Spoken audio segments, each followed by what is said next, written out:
در ناحیه واسه قدرشناسی چهره‌های نورس و جوان موفق از استقبال گرم و صمیمی شمشیر سعیدов نزد قلعه هولبوک آغاز گردید.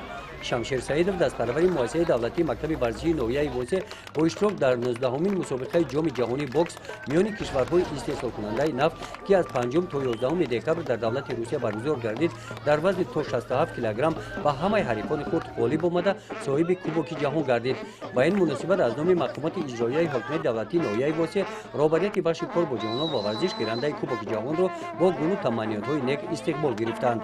در مرکز ناحیه شهر که هولبوک باشد غالبان دو جنبسته آزمون جمهوری فروغ یوسف دانایی کتاب است با شمشیر سعیدов همراه گردیدند. رئیس ناحیه واسه غالبان را قدردانی نموده با آنها در سمت ذوق انتخاب نمودهشان برای کامیابی‌ها تمنا کردند. در دور جنبسته آزمون جمهوری فروغ یوسف دانایی کتاب است از ناحیه واسه 3 نفر صاحب جایهای افتخاری و گلرو برهانова صاحب جای سوم گردیدند.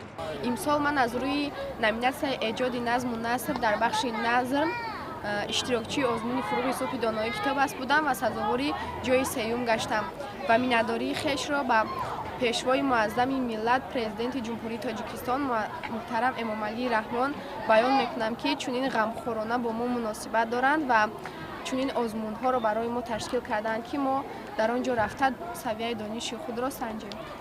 من مادری برهانова گلرو هستم.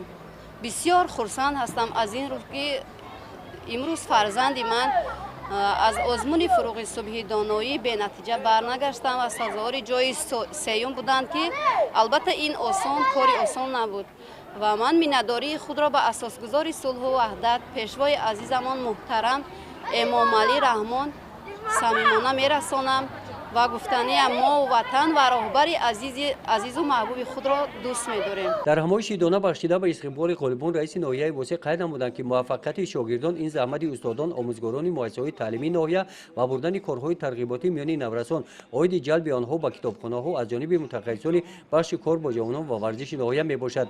رئیس ناحیه به 2 نفر آموزگاران که در آزمون جمهوری فروغ یوسف دانایی کتاب است، یکی از نامیناسیای ادبیات کلاسیک و دیگری از نامیناسیای ادبیات معاصر تاجیک سزاوار جایهای افتخاری گردیدند با آنها هم اظهار میناداری بیان کرده تاکید داشتند که سال آینده آنها 5 نفری را برای اشتراک با آزمون آماده نمایند. من از این اقدام‌های گرفته سرور دولت خیلی مینادارم که ما مهنت چندین ساله آموزگاران بس نرفته چون آزمون‌ها تشکیل کردند، از خرد و بزرگ در این آزمون اشتراک کردند، دانش خود را سنجیدند.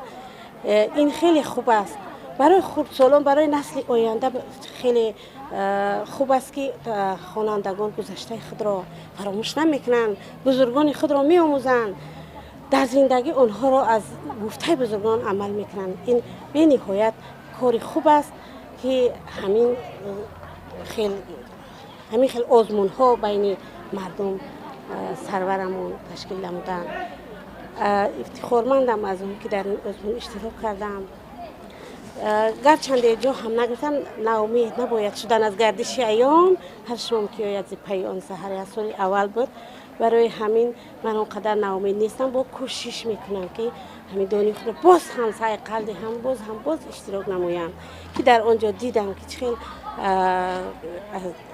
شخصانی هستند که به قدر شعر میرسند.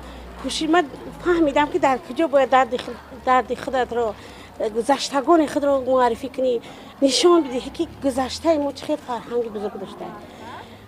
این به نهایت خوب است، اقدام خوب است.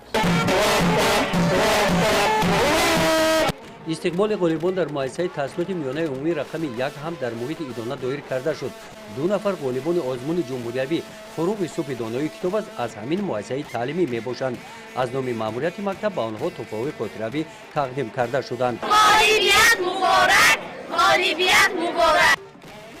گزارش خواجه نظری خدای نظر ظهورов از ناحیه واسه برای برنامه اطلاعاتی نوید.